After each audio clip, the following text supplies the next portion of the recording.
కొంచెం చచ్చిపోండి మావయ్య గారు. చచ్చిపోనాన్నా? ఇప్పుడే చచ్చిపోండి. చచ్చిపోనన్నా. మీకు తెలియకుండానే మీ ప్రాణం పోయేలా చేస్తామండి.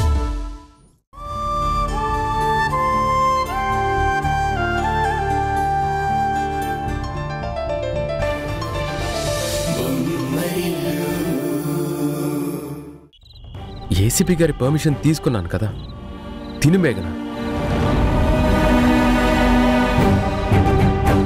తీసుకో.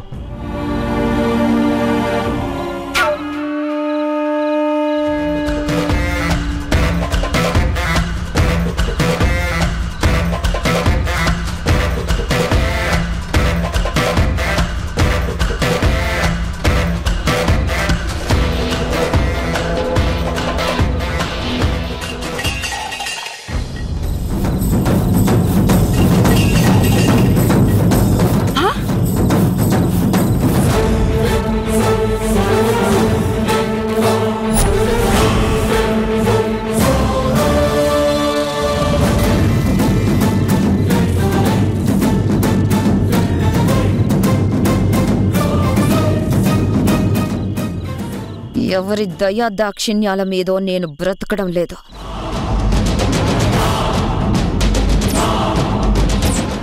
ఎవరో పర్మిషన్ ఇస్తే అన్నం తినాల్సినంత కర్మ నాకు పట్టలేదు. ఏటమ్మా ఇది? ఆడదానికి ఇంత అహంకారం పని చేయదు.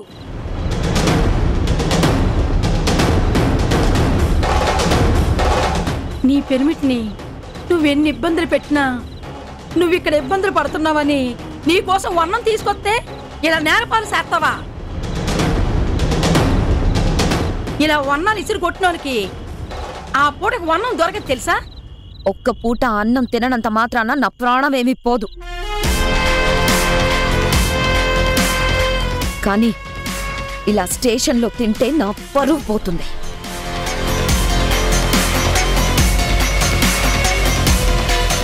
ఇంకా నిలబడ్డారండి, వెళ్ళండి. తినే మెతుకు మీద మన పేరు రాసుంటుంది అంటారు. ఆ మెతుకుల మీద ఈవిడి గారి పేరు రాసి లేదనుకుంటా.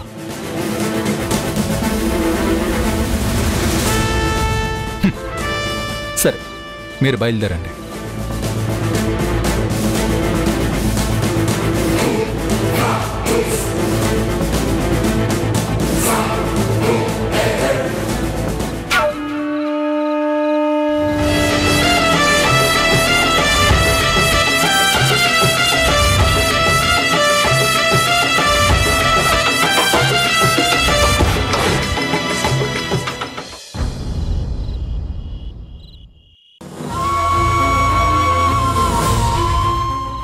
కంపెనీలో పనిచేసే కార్మికుల ప్రావిడెంట్ ఫండ్ ని ఆ యాజమాన్యం దుర్వినియోగం చేసింది.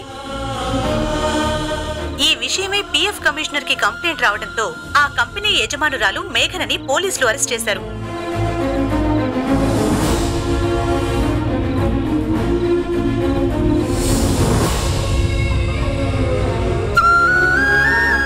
అమ్మా, భోంచేదుగానిరా.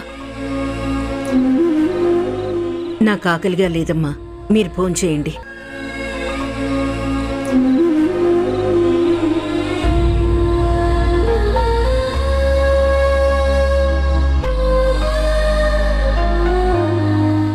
ఆలోచించటం తగ్గిస్తే ఆకలి వేయటం మొదలవుతుంది.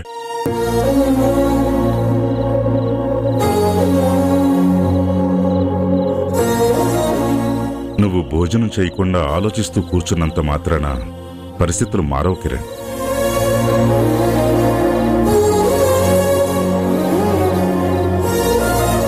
ఒకవేళ పరిస్థితులు మారే పరిస్థితే ఉంటే నువ్వు భోజనం చేసినా కూడా ఆ పరిస్థితులు మారతాయి.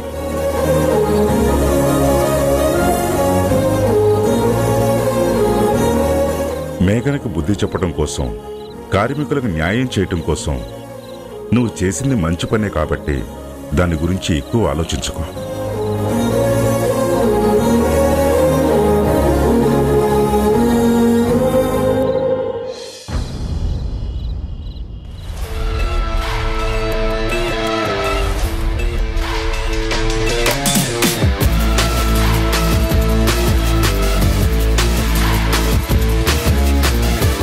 నమస్కారం బావగారు. నమస్కారం అమ్మా.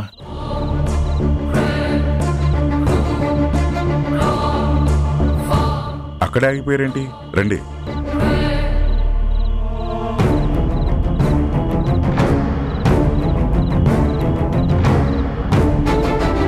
రండి రండి, కూర్చోండి. వద్దు బావగారు, నేను మర్యాదలు చేయించుకోవడానికి రాలేదు బావగారు. ఇంటి మర్యాదలు నిలబెట్టమని అడగడానికి వచ్చాను.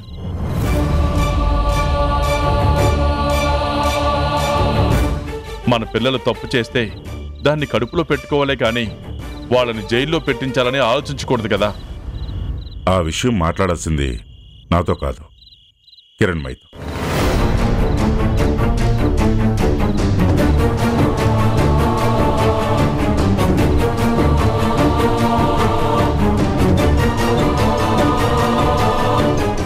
నాకు తెలుసమ్మా, వ్యాపారంలో కానీ వ్యవహారంలో కానీ ఎవరైనా చిన్న తప్పు చేసినా మీరు సహించరని క్షమించరని నాకు తెలుసు. కానీ కొన్నిసార్లు కొన్ని విషయాల్లో చూసి చూడనట్టు వెళ్ళాలమ్మా. చూసి చూడనట్టుగా వెళ్ళటం, చూసి కూడా చూడనట్టుగా నటించటం మీకు అలవాటేమో, నాకు అలవాట్లేదు. తెలుసో తెలియకో తప్పు చేస్తే క్షమించొచ్చు. ఆ తప్పుని సరిదిద్దుకునే అవకాశం ఉన్నా సరిదిద్దుకోలేకపోవటం, సరిదిద్దుకోమని హెచ్చరించినా పట్టించుకోకపోవటం క్షమించరాని తప్పు. క్షమించరాని తప్పు. అలా క్షమించరాని తప్పే చేసింది మేఘన. నిజమేనమ్మా, తను తప్పు చేసింది కాదనట్లేదు. దానివల్ల పోయేది మన పరువే కదా.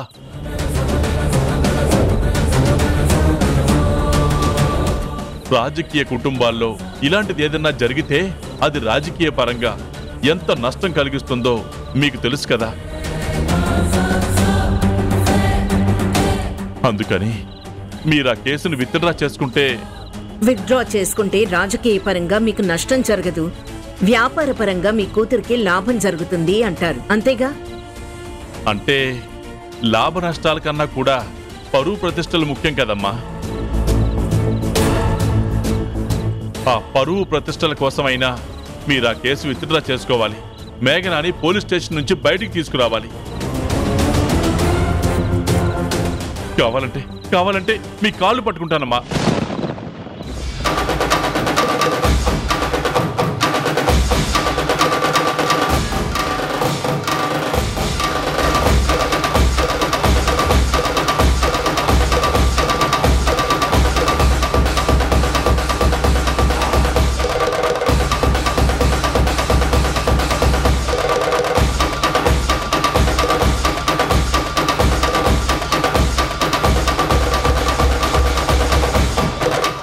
మీలాంటి కొంతమంది రాజకీయ నాయకులు అందితే జుట్టు, అందకపోతే కాళ్ళు పట్టుకుంటారని నాకు బాగా తెలుసు. ఇవాళ మీకు కాళ్ళు పట్టుకునే ఛాన్స్ ఇచ్చానంటే రేపు జుట్టు పట్టుకునే ఛాన్స్ ఇచ్చినట్టు అవుతుంది. ఇప్పుడు నేను రాజకీయ నాయకుల్లా రాలేదమ్మా, మీ బంధువులా వచ్చాను. బంధువుగా వస్తే భోజనం చేసి వెళ్ళండి, అంతేగాని ఇలా మీ కూతురు గురించి కాళ్ళు పట్టుకోవడాలు, కాక పట్టడాలు చెయ్యొద్దు. మేఘన నా కూతురు మాత్రమే కాదమ్మా, మీ కోడలు కూడా కదా. మేఘన అలా అరెస్ట్ అవడం వల్ల నా పరువే కాదమ్మా, మీ ఇంటి పరువు కూడా పోతుంది కదా.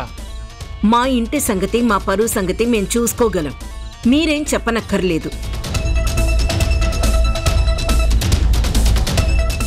అయినా ఎంతసేపటికి మీరు మీ పరువు పోతుంది, మా పరువు పోతుందన్న ఆలోచిస్తున్నారే తప్ప మేఘన చేసిన తప్పు వల్ల కార్మికుల ప్రాణాలు పోయే పరిస్థితి వచ్చింది.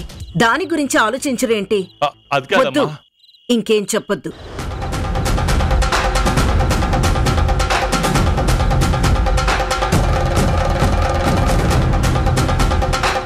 ఈ విషయం గురించి నేను మీతో మాట్లాడడానికి సిద్ధంగా లేను. బంధువుగా వచ్చుంటే భోజనం చేసి బయలుదేరండి, లేకపోతే వెంటనే బయలుదేరండి.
చెప్పు రేణు. వదినా, నీకు గుడ్ న్యూస్. ఏంటి, మేఘన అక్క కేసు నుంచి బయటపడిందా? లేదు వదినా. మరి గుడ్ న్యూస్ అన్నావు? మేఘన వదిన వాళ్ళ నాన్న శంకర్ గారు కేస్ విత్డ్రా చేసుకోమని అడగడానికి మన ఇంటికొచ్చారు. నీకు విషయం తెలుసా? అమ్మ కాలు పట్టుకోవడానికి కూడా ఆయన రెడీ అయిపోయారు.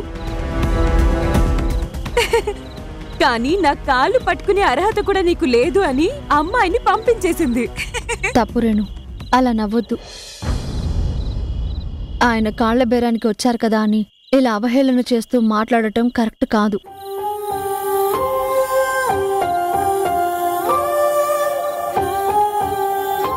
ఆయన మేఘన అక్క తండ్రి, మన ఇంటి వియ్యంకులు. అలాంటి వాళ్ళ గురించి ఇలా మాట్లాడకూడదు. అంత పెద్ద మనిషి ఇలా కాళ్ల బేరానికి వచ్చింది మన మీద గౌరవంతో కాదు, తన కూతురు మీద ప్రేమతో. ప్రేమతో కాళ్ల బేరానికి వచ్చినా కూడా కొన్ని సమస్యలు పరిష్కారం కావు. తెలుసో తెలియకో తప్పుదారిలో వెళ్లే మనుషులు, తప్పనిసరి పరిస్థితుల్లో తప్పు చేసే మనుషులు తను చేస్తుంది తప్పు అని తెలుసుకుని ఆ దారిలో నుంచి తప్పుకుంటే తప్ప సమస్య పరిష్కారం కాదు. చూద్దాం ఏం జరుగుతుందో. అలాగే వదినా, ఉంటాను. Bye, good night. Bye Renu, good night.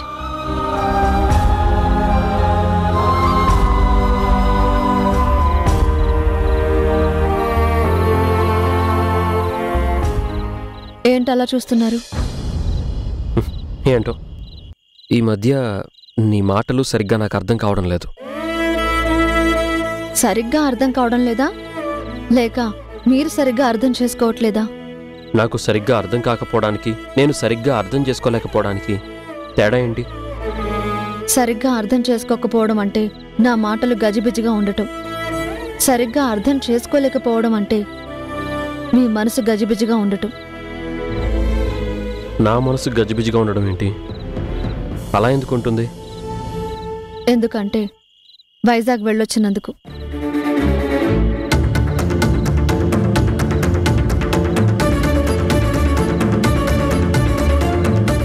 అదేనండి, మీ ఫ్రెండ్ అంకిత్కి ఏదో ప్రాబ్లం అని అతనితో కలిసి వైజాగ్ వెళ్లారు కదా. ఏ ప్రాబ్లం కోసం మీరు అంకిత్తో కలిసి వైజాగ్ వెళ్లారో ఆ ప్రాబ్లం గురించి మీ మనసు గజిబిజిగా ఉందేమో అంటున్నాను. అంతే అయి ఉంటుంది. అంటే నేను వచ్చినప్పటి నుంచి నీ మాటలేదో తేడాగా ఉన్నాయి. నువ్వు స్ట్రైట్గా మాట్లాడట్లేదు అనుకున్నాను, ఇప్పుడు అర్థమైంది. ఆ తేడా మీలోనే ఉందని, మీరే స్ట్రైట్గా మాట్లాడట్లేదని అర్థమైందా?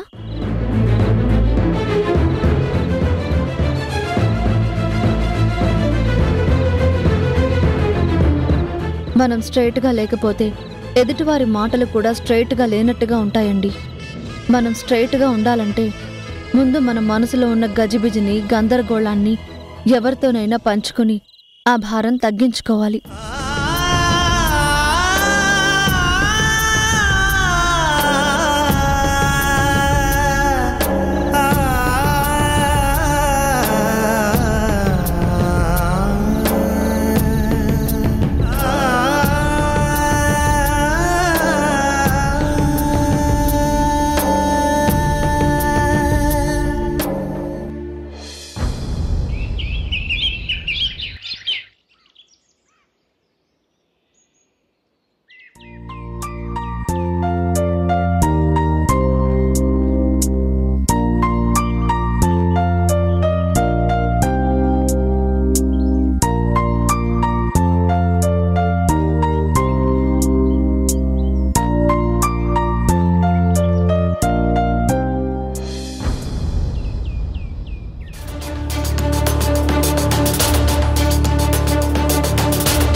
అదేంటి మేడం అలా చూస్తున్నారు?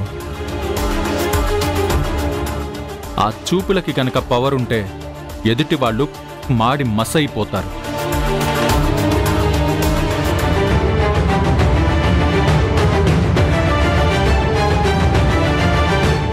నమస్తే సార్. బెయిల్ కోసం వచ్చినట్టున్నారు? అవును, ఇవిగోండి పేపర్స్.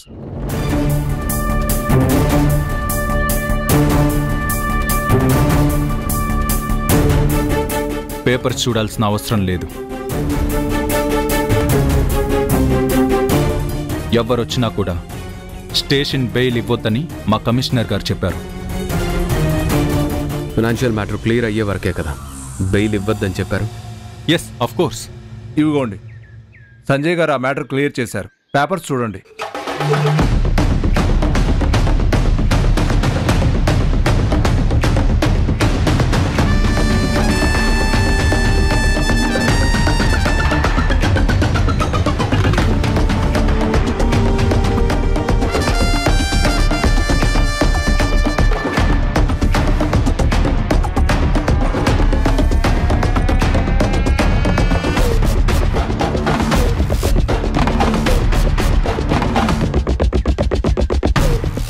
ఓ,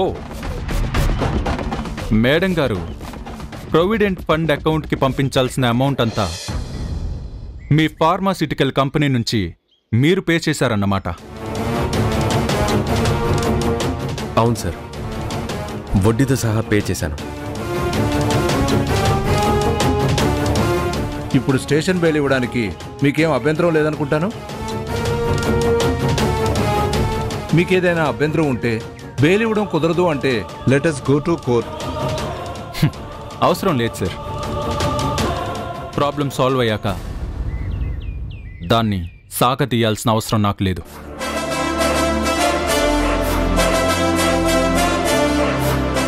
అలాంటి ఉద్దేశమే నాకుంటే ఏదో ఒక కారణంతో ఈ మేడం గారిని ఒక 10 రోజులు పోలీస్ కస్టడీలో ఉండేటట్టు చేయగలను.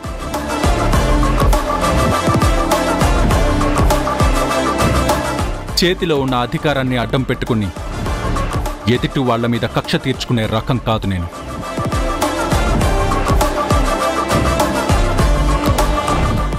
ఆ విషయం సంజయ్ గారికి కూడా బాగా తెలుసు.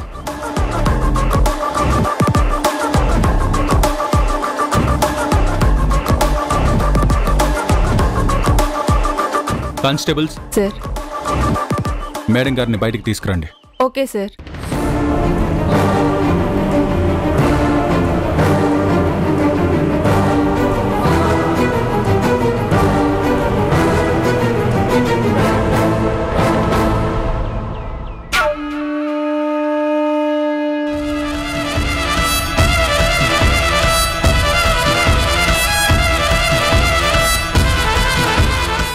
ఎస్ఐ గారు, మేడం గారితో సంతకం తీసుకోండి.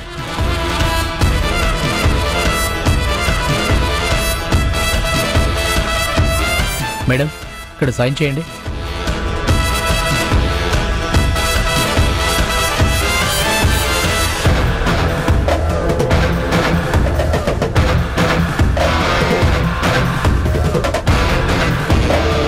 మేడం గారు, ఇప్పుడు మీరు హ్యాపీగా వెళ్ళొచ్చు.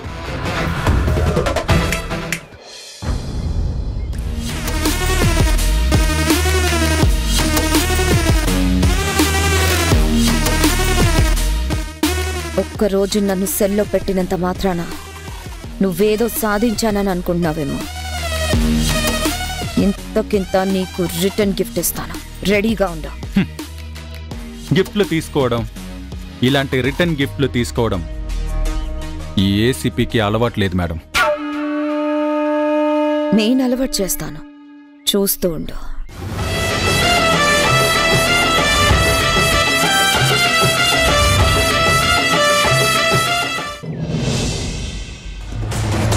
సంజయ్, మీరు క్యాబ్లో వెళ్ళండి. నాకు ఒక ఇంపార్టెంట్ పని ఉంది, ఫినిష్ చేసుకొని వస్తాను.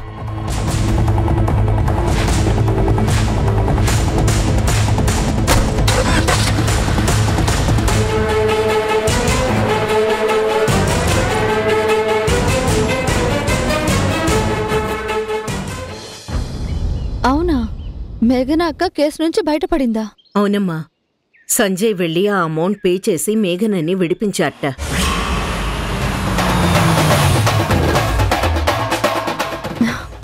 ఇప్పుడు నాకు నిశ్చింతగా ఉందత్తయ్య.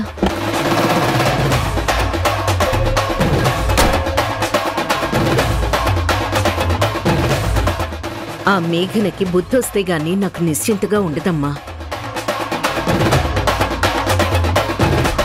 వచ్చింది. ఏంటి, మేఘనకి బుద్ధొచ్చిందా? ఆహా, మేఘనకే వచ్చింది.